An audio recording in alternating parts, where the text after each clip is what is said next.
Hi everyone. In this video, we are going to make Kafka consumers feel a lot less mysterious. First, we'll do a quick pass on the Kafka broker fundamentals, just the pieces that you actually need to understand what a consumer is doing. We won't go into deep here.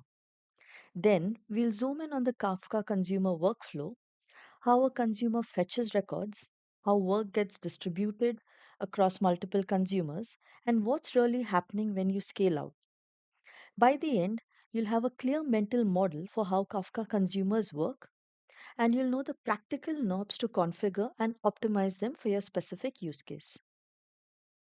Let's start with Kafka broker basics. A Kafka cluster is just a group of brokers that are working together. A broker is simply a Kafka server. That is, it's just one machine that's running Kafka and whose job is to accept data from producers, store it, and hand it back when someone asks for it. So, what does a broker actually do? Let's keep it simple and walk through the core responsibilities of a broker.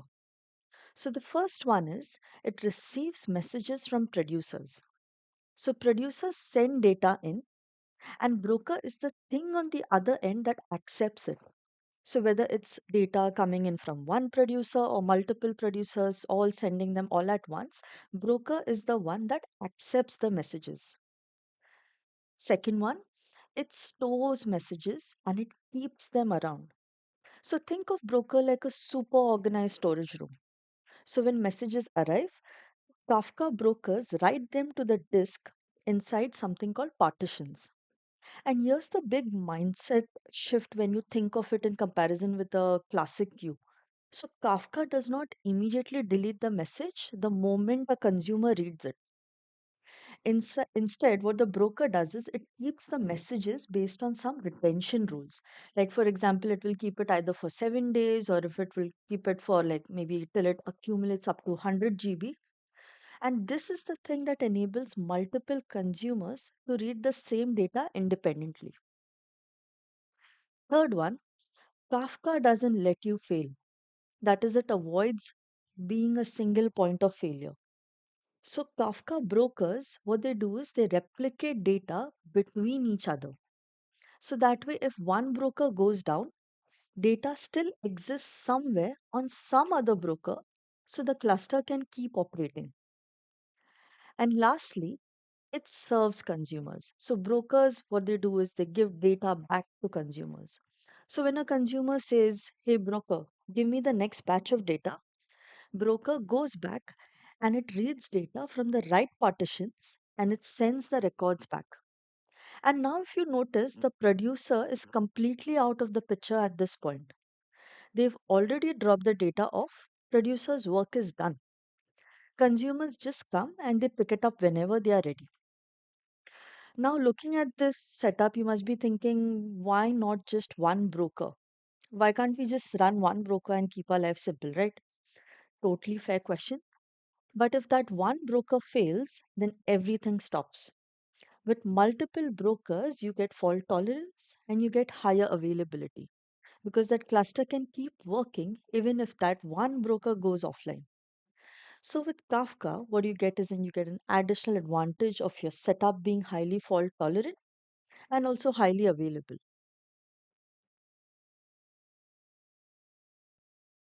Now let's zoom in on what happens to your data after a producer hits send. So when a producer publishes a message, the broker doesn't just dump it somewhere randomly. It writes that message into a topic. And here's the nice part about a topic. A topic isn't limited to a single machine. A topic can be spread across multiple brokers in the cluster, which is how Kafka scales without everything getting stuck on a box. So, what is a topic? A topic is basically a named channel for a specific kind of data. So, they are basically named streams of events like orders or payments or user clicks. The name is clue for what kind of data is flowing through that stream. So if you're producing order events, they will go to the orders topic. If you're producing payment events, they will go to the payments topic. Producers write to the orders topic, And only those consumers who want orders data will read from the orders topic. And that simple separation is what keeps Kafka systems clean and scalable. Now let's look at some key characteristics of topics. The first one is a topic can be read by multiple consumer groups at the same time. So you might have one group reading from the orders topic to power your analytics dashboard. Another group reading from that very same topic to trigger shipping and fulfillment. Both of these groups run in parallel and neither one steals messages from the other. They will each track their own progress independently. Next one, Kafka messages don't vanish immediately.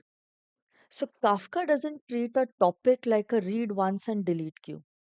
Instead, the brokers, what Kafka brokers do is they will keep the messages. So the messages will stay on disk based on some retention rules. Now, this retention rules can either be time based for like maybe 7 days or size based, like maybe till the data accumulates up to 100 GB. So that's why consumers can fall behind and they can catch up later. Or they can even rewind or replay from earlier if they need to process something simply because the messages are still there.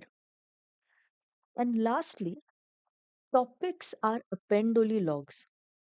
So one last mental model to think of it like to help understand it is think of a Kafka topic like a running chat history.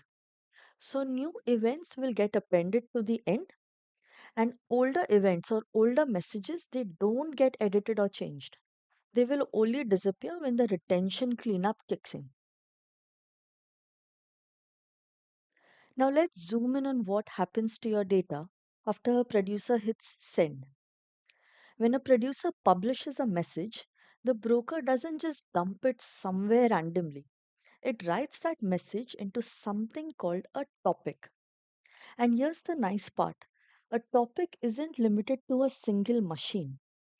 Topics can be spread across multiple brokers in the cluster, which is how Kafka scales without everything getting stuck on one broker box.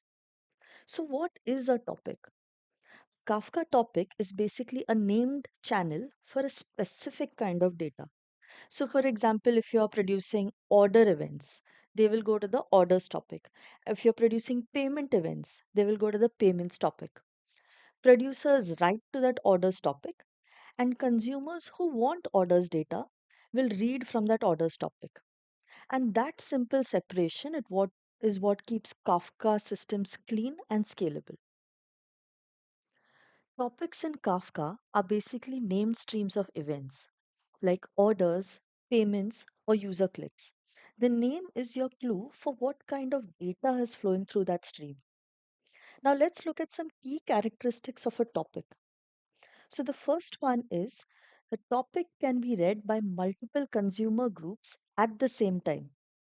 So you might have one group reading orders topic to power your analytics dashboard, and another group reading from that same topic to trigger shipping and fulfillment.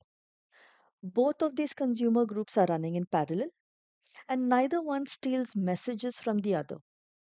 They each track their own progress independently. Now, the third one is messages don't vanish immediately. So, Kafka doesn't treat a topic like read once and delete queue. Instead, what Kafka does is it keeps messages on disk. So, the messages stay on disk based on retention rules, either time based, like maybe 7 days, or size based, like maybe we can configure it to say 100 GB. So that is why consumers can fall behind and they can catch up later. Or consumers can even rewind and replay from earlier if they need to reprocess something. And lastly, topics are append only logs. So one last mental model that helps us understand is Kafka topic is like a running history, like your chat history. So new messages they get appended to the end. Old events they don't get edited or changed. They only disappear when the retention cleanup comes in. Kafka makes more sense when you think of it like a postal service. It's basically a super reliable mail system for data where senders drop off stuff and receivers pick it up when they are ready without needing to talk to each other directly. So here's how the Kafka post office works. So the producers are the people sending the mail. They drop off messages into Kafka like you would drop letters or parcels at the post office. Once it's dropped off, the producer's job is done. No waiting for the consumers or no waiting around for someone to open it. Brokers are the post office branches. They are the buildings that handle everything behind the scenes. So they accept mail, they store it, they make copies of it safely so that nothing gets lost if a branch goes down. Topics are mail categories. Think of topics like different sections in a post office. So, order section or payment section, user signups, and so on. Each category keeps similar mail together.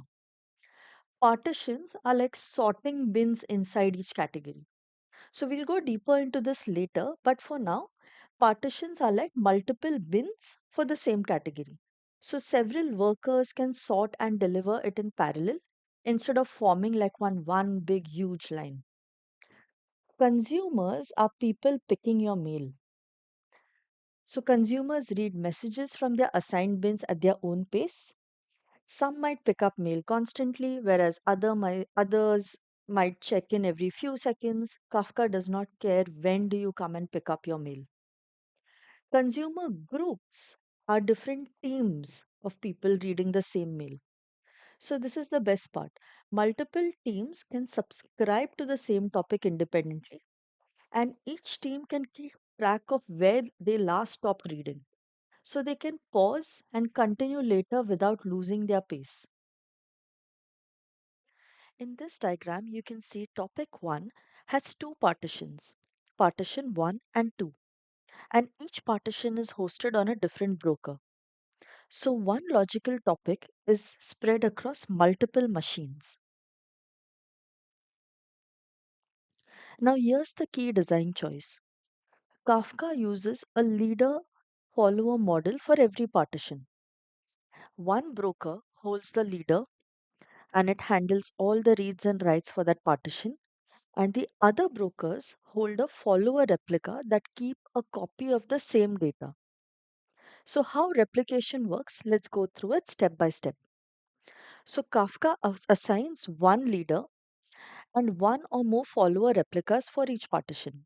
So, in our example, let's say broker 1 holds the leader for partition 1, and brokers 2 and 3 hold the follower replicas for that same partition 1. So, producers send messages only to the leader, and only the leader accepts writes. So, the leader takes messages and it writes those messages to its log on the disk. Followers continuously pull data from the leader and they replicate it so that they can take over if needed. Once data is replicated, then they send back acknowledgements to the leader. Only replicas that are in sync, that is all, that is those partitions that are fully caught up with the leader, are normally eligible to become the new leader. And this is what prevents data loss. So, what happens if this leader goes down? So, Kafka does not panic. Kafka will automatically pick a new leader from the replica. So let's say that this particular follower is fully caught up with the leader. So Kafka will take this partition as the new leader. And Kafka can allow its producers to continue working with minimal disruption, and same with consumers. Consumers also can keep working with minimal disruption. So why does design matters? So there are two big wins here if you see. One is no data loss. That is messages are durable. So even if a broker dies, the data still exists on other replicas, and availability as well. So a new leader can step in and the cluster can keep running without any downtime. Now let's look at how partitions are assigned to distribute work among consumers. Consumer groups are Kafka's way of getting multiple consumers to share the work instead of one single consumer doing all the work. So here's the basic idea. So when you put a bunch of consumers in the same group, Kafka will automatically spread the partitions across them so they can all read them in parallel. So the key rule to keep in mind here is one partition is assigned to at most one consumer within a group. So for example, this one partition will be assigned only to one consumer. You cannot have partition 1 getting assigned to consumer 1 and consumer 2. This cannot happen. One partition will only go to one consumer. So inside a single group, nobody is duplicating work. Each partition will have exactly one owner. And when the number of partitions and when they line up with the number of consumers, that is when they're equal, that's when you've hit the sweet spot. So every consumer gets its own partition, and basically you're hitting the maximum parallelism you can get for that topic. So let's look at another scenario where you have more partitions than consumers. So Kafka divides the partitions across the consumers.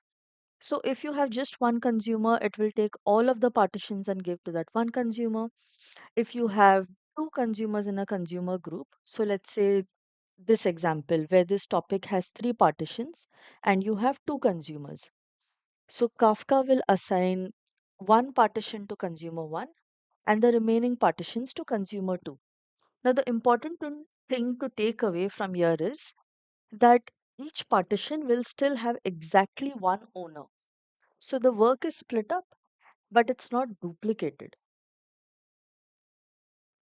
And last scenario we'll see is where the number of partitions is less than the number of consumers.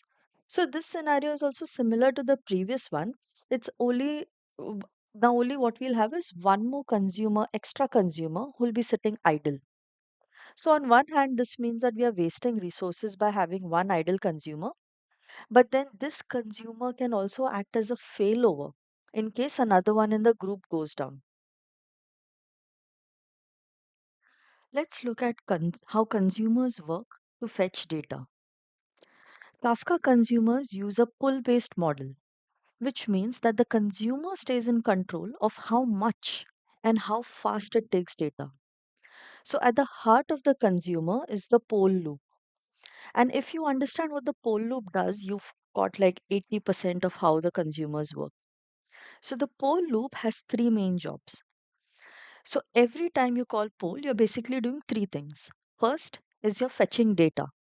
So Kafka returns a batch of records, that is your consumer records that your code can process. Second is the consumer sends heartbeats. So Kafka knows that your consumer is alive. And this is also where group coordination and rebalancing gets handled. And third is it commits progress. So if you're using manual commits, this is where you decide when to checkpoint. That is, I've processed messages up to here. In Kafka's pull model, the consumer asks for data only when it's ready. So it can naturally slow down or speed up based on how expensive the processing is going on. In other systems, which are push based systems, the broker keeps sending data whether the consumer is ready or not. So, which what happens is, you end up overwhelming the consumer if your consumer is slow and your consumer can crash. So, with Kafka, this is a big win with its pull based model. It's built in a way to apply back pressure and keep your consumer stable even under high load. Let's look at the first step of the poll loop, that is data fetching. So we'll see how consumers control how much data is fetched. So Kafka provides several configuration options to control how much data is returned in each poll call. And these options directly affect latency versus throughput trade-offs. So let's look at those options. So the first one is the fetch min bytes. So fetch min bytes is the minimum amount of data that should get collected at the broker before the broker responds to a fetch request. So what we are saying is, let's say if you configure this to 5 MB. So we are saying that, oh, broker, give us some data, but don't give us immediately. First, let 5 MB get collected at your end. Once at least 5 MB has gotten collected at your end, then you send us the data. Second parameter is fetch max wait milliseconds. That's this one. This is the maximum amount of time the broker should wait before returning data. So even if we have said like, oh broker, please wait till you have 5 MB collected, it shouldn't wait for days and days. So with this parameter that is fetch max wait, we are saying that the maximum amount of time you should wait is maybe, let's say we are saying, please wait just for 5 minutes. Don't wait beyond that. So the decision to send data from the broker is based on either minimum amount of data being ready or time elapsed. So for example, if you've configured that, data should be fetched if you have at least 5 MB of data ready or 5 minutes has passed, then any one condition that is met first will cause the broker to send data. So let's say if the broker has 1 MB instead of 5 MB of data which we configured, now it has only collected 1 MB of data. And but the amount of time, like 5 minutes has already passed. Then the broker will send whatever it has. So it sends the 1 MB of data as a response to the poll loop. So what we are seeing is even if fetch.min.bytes isn't received after this time, broker will send what's available. So any one condition that gets satisfied, data is sent. The third one is the max partition fetch bytes. So this is the maximum amount of data a broker will return per partition in a single fetch response to a consumer. Too confusing, I know. Let's break it down. So let's say one partition, that is this one, this returns 2 MB of data. Okay. And another partition returns 100 MB of data. So when the consumer reads from 2 MB, it works fine because less data, it's able to process fine, all good. But when it returns, but when it gets 100 MB from the next partition, it struggles to process that much amount of data. So what this configuration does is it helps prevent one partition from overwhelming the consumer's memory. So what it does is we can say that, okay, every partition should return maximum 10 MB data from every partition. So whenever a consumer reads from any partition, it will get 10 MB at most. So the consumer will not get overwhelmed and it knows exactly how much data it will receive to continue its smooth processing. How consumers stay alive. Let's look at this in detail. Kafka needs to know whether your consumer is alive and healthy, and it does that using heartbeats. Now, here's the clever part. So, Kafka doesn't make your main processing thread responsible for sending heartbeats. Instead, it uses a separate background thread to handle that. So, why this decoupling matters? Because heartbeats and message processing they run on different threads, your consumer can be stuck on working through a really slow or expensive message and it still sends heartbeats in the background to keep saying that I'm alive, I'm just busy. That means that Kafka won't kick your consumer out of the group just yet. And just because one record is taking a long time to process, that doesn't mean that your consumer is dead. So as long as the heartbeat thread is healthy and kicking in, your consumer will stay alive. Kafka's background thread sends a heartbeat on a regular schedule, and that is controlled by the heartbeat interval milliseconds. This heartbeat is sent to the group coordinator, which is nothing but it's just one of the brokers. So the broker receives those heartbeats and basically marks that consumer as alive. Now, the two settings that matter and work together are basically this heartbeat interval and the session timeout interval. Heartbeat interval is how often the consumer should send heartbeats. Session timeout is basically how long the broker can go without hearing a heartbeat and before declaring that consumer dead. So now let's say if the broker stops hearing heartbeats for greater than the session timeout, that's when the Kafka assumes that the consumer is dead and kicks off a rebalance. So this design is intentional to avoid false alarms. So sometimes what can happen is a short network hiccup can look like a real failure, and this shouldn't. So that is the reason why these two settings are used to work together. Now, the rule of thumb to configure these settings are that is the session timeout should obviously be greater than the heartbeat interval. And the heartbeat interval should be one third of that of the session timeout. So, for example, if the session timeout is 10 seconds, then the heartbeat interval should be 3 seconds. That is one third. So, the broker expects a heartbeat every 3 seconds. And if it does not see a heartbeat for a full duration of 10 seconds, that is when it marks the consumer as dead. Now, why are we setting this to one third ratio? So, let's say if you set them too close to each other, that is, if you set the heartbeat and session timeout both the same value, that is, both 3 seconds, then even one single missed heartbeat, that is like a brief network delay, can cause your consumer to get marked as dead and cause a rebalance. And that can cause a real production impact. So, with this one third ratio, you can tolerate a couple of missed heartbeats and you will only trigger a rebalance when it is a real failure and not just a transient glitch. Now, let's look at what happens when a consumer dies. So, let's look at the sequence of events. So, first is the consumer stops sending heartbeats. Now, the broker does not receive any heartbeats for the session timeout duration. The broker will mark the consumer as dead.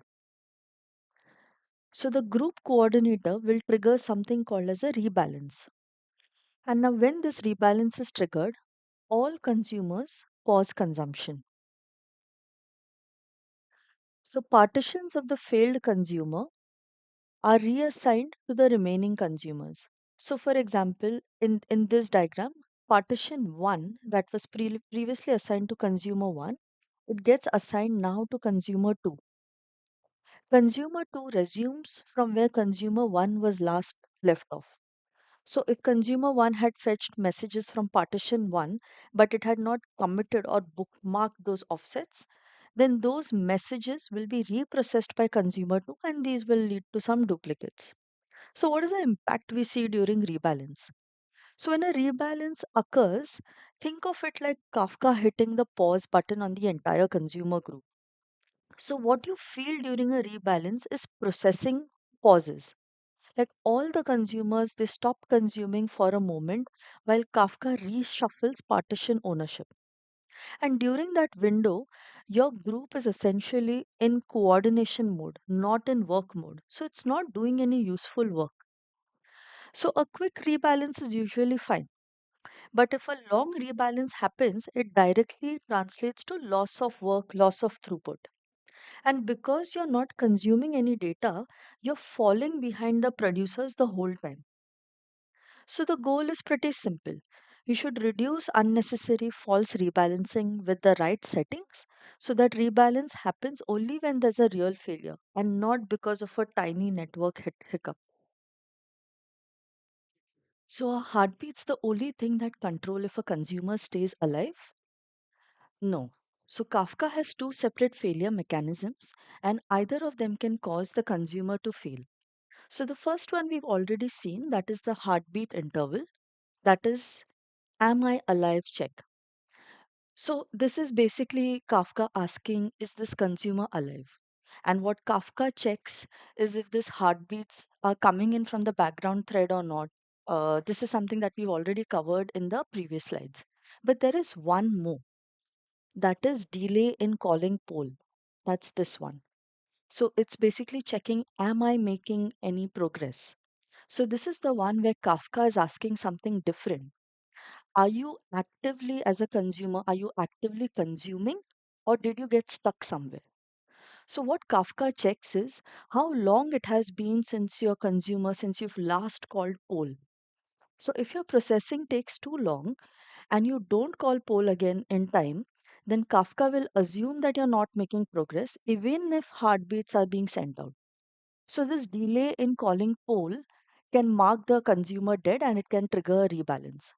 So, for example, if your max poll interval is set to 15 minutes and your consumer is still processing the previous batch of messages and 15 minutes have already passed, then this will cause the consumer to fail even though the heartbeats are still going through periodically. Now, the only way to avoid this is to make your application code call poll more frequently enough, and you set the max poll like the max poll interval to a correct value based on the time it takes to you to process messages or to process a batch of messages.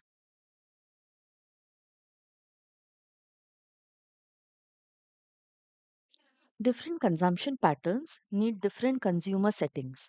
So instead of guessing, let's use a simple way to size this confidently. So max poll interval, this is the value that we need to set. And this is basically a processing budget between poll calls. So a good starting formula that we can use is, so the max poll records, the number of records that you want to fetch in every poll call, that is the max poll records, multiplied by the maximum amount of time that takes to process per message, multiplied by some buffer factor. So here we are taking a buffer factor of 1.5 to 2.0 to cover GC pauses or occasionally slow messages and maybe a little latency spikes here and there. So with keeping that in mind, let's look at some common profiles that we can pick from. So the first pattern we can see is a single record or one record at a time. So with this, what we are saying is I care more about responsiveness more than throughput. So because we are processing one record at a time, we will call poll very frequently. So the config we'll set is we'll set the max poll records, that is this one to one, and assume that it takes around 100 milliseconds to process one record. So your worst case processing per batch, so this is not a batch, it's just one record, so it will be zero point 0.1 milliseconds, and you add in a buffer factor. So your max poll interval here in this case will be 2 seconds. Now with this, with this approach, we'll have a very predictable latency, but the con is it will obviously lead to lower throughput. Since you are calling poll more frequently, it's obviously a lot more overhead on your consumer. The second pattern we'll look at is that is a small batch. So this is one of the best setups for low latency use cases. And this is a great default for real-time systems. So with this, what we do is instead of doing one record at a time, we will poll 50 records at a time. So basically return a small batch. So the overhead is lower and you still call poll very often. So in this case, we set the max poll records to 50 and the time taken to process per message is 100 milliseconds. So the formula for the whole batch will be 50 into the time taken per record. So that comes up to 5 seconds. We add in some buffer time to this formula and we get the max poll interval up to 1 minute. So with this, the system still feels responsive and there is less overhead compared with processing a single record. Now the con with this will still incur higher end-to-end latency than a single record. Like it won't be as responsive, but it'll still be better than processing a really big batch. Now the next one we'll look at it is a medium batch. So with a medium batch, this is typically that I've seen a lot of applications use in a lot of teams. So this is where you process up to 100 records per poll. So this is like a moderate batch amount that you can, moderate batch size that you can configure. This will also keep your latency in check and it also lets you process a good, reasonable amount of records. So with this, the same formula, you keep your max poll records, multiply that by the time taken for per record, add in a buffer factor, and you can set it up to maybe 5 minutes. 5 minutes is anyway the default. So this works for, this can be used as a starting point for most workloads. And this can even account for GC spikes and all of that. So it should pretty much handle like your standard use cases. And if you want to tune it further, you can tweak further by adjusting your max poll records, or you can increase your max poll interval, see what works best for your system. Now, with this also, your latency will be pretty reasonable. You will occasionally get some slow messages, and you may need a bigger buffer for handling that, but you can tune it as you go based on your workload patterns. Now, the last pattern we'll see is the large batch. So this is mainly used for batch workloads, mainly for analytics or ETL or backfills, places where efficiency matters more than latency. So with this approach as well, what you can do is set your max poll records to a really large number. Let's say, for example, 500 max poll records, and multiply that by the time taken to process per record. So your whole max poll interval can be something around 5 to 10 minutes. So, with this approach, of course, you're maximizing your throughputs, you're making very good use of your resources that you have.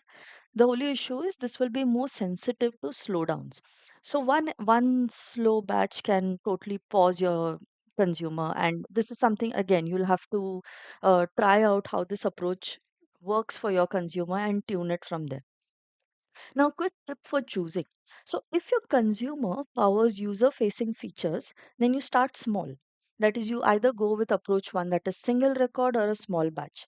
But if your consumer or if your job is a pipeline job where latency doesn't matter, then you go larger. You go with the larger batch or a medium batch approach. Now, let's look at what offsets are and why they matter. So, every record inside a partition gets a sequence number that is called offset. And when you commit, you are telling Kafka that I've processed up to message number 5 in this partition. Next time, give me from number 6. So, committing offsets in Kafka, it's just your consumer's way of saying, okay, I've officially made it this far. Please bookmark it so that I don't lose my place. Now, the easiest way to picture this is like reading a book. So think of like a bookmark. So we've processed up to this position, and your bookmark is stored on the broker in Kafka's internal topic so that it survives consumer restart.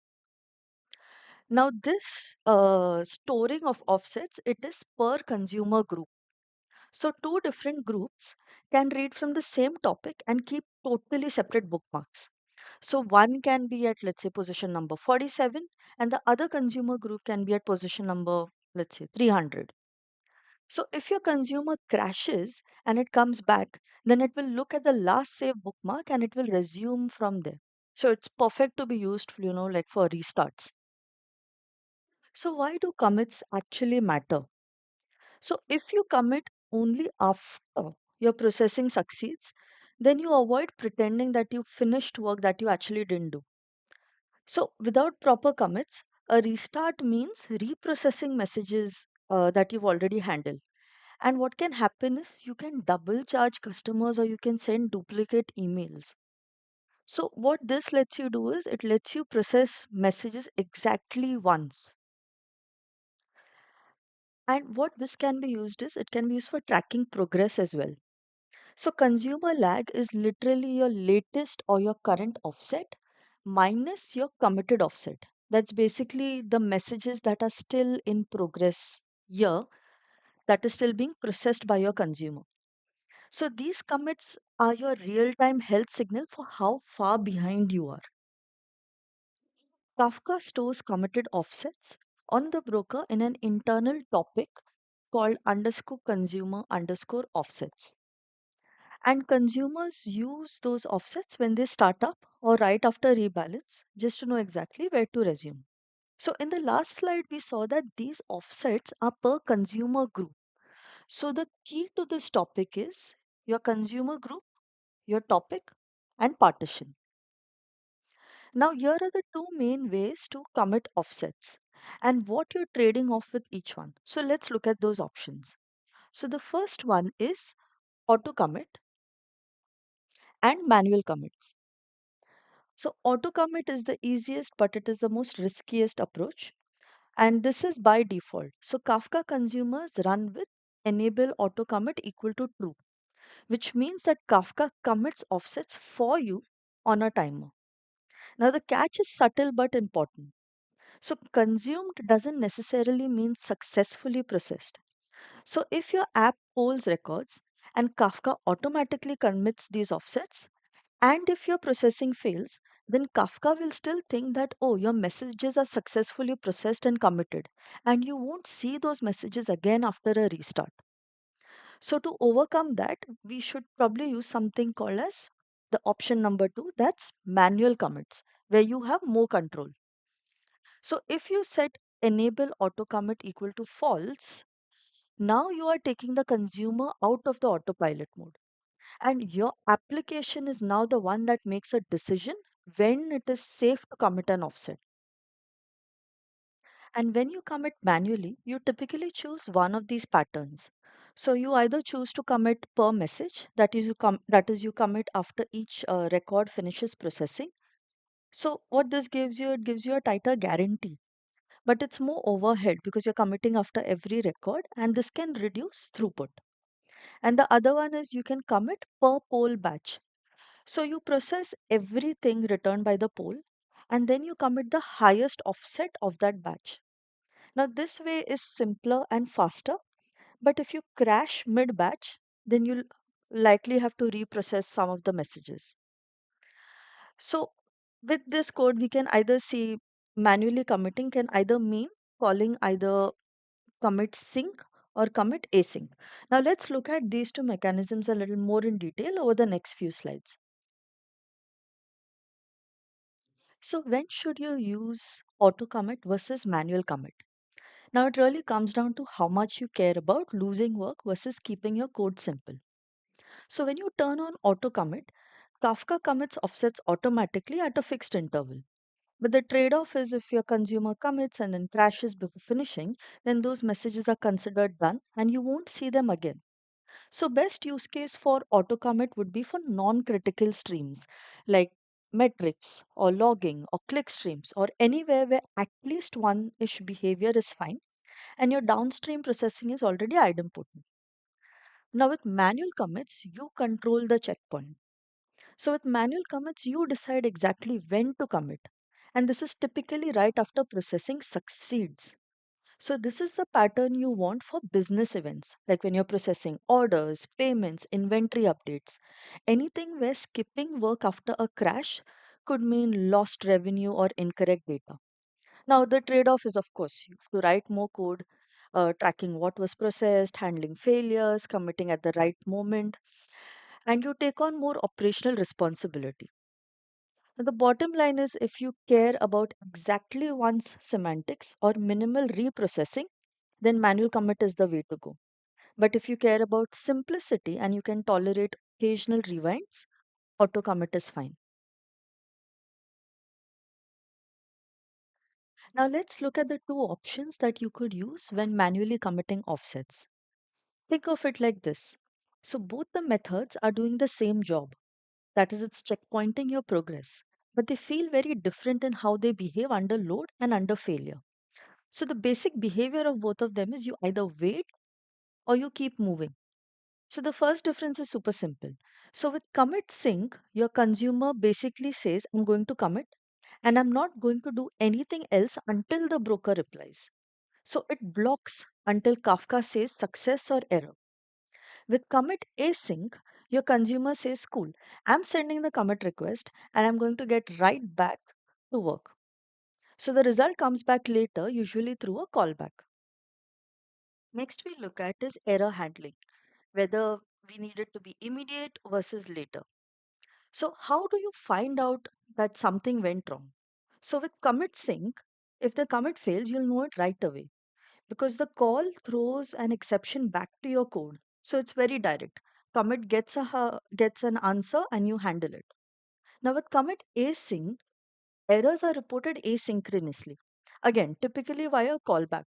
And that means that if you don't handle the callback properly, it's possible to miss failures. And you'll notice it only later when an unexpected reprocessing happens. Next one is retries. So it's a matter of whether it's built in or versus you own it. So commit sync will retry on retriable errors until it succeeds or until it hits a non-retriable failure. So it has that block and keep trying behavior. Commit async does not retry in the same way. So if it fails, you will decide what you have to do next. Next one we look at is performance. And it's a matter of choosing safety versus speed. So because commit sync blocks the consumer thread, using it frequently can increase your latency. and it can reduce throughput because you're committing after every poll loop. Commit async, on the other hand, it tends to give you better steady state throughput and it gives you lower latency because it doesn't block your thread. Your consumer keeps processing while the commit keeps happening in the background.